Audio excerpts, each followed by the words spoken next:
How to turn off your iPhone for 5 minutes.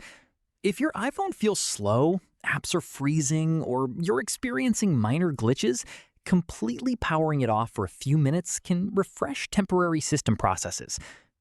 This isn't a guaranteed fix for every problem, but it can help resolve minor software issues.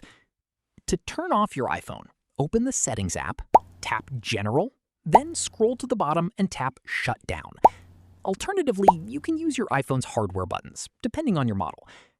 Now, drag the Power Off slider to the right and wait about 5 minutes before turning your iPhone back on. This gives the device time to fully power down before restarting. To turn it back on, press and hold the side or power button until you see the Apple logo. Your iPhone will boot normally, and you can continue using it.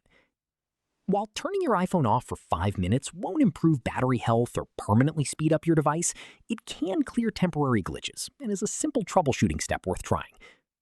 That's it. If this tutorial helped, don't forget to like this video and subscribe for more iPhone tips, troubleshooting guides, and easy iOS tutorials.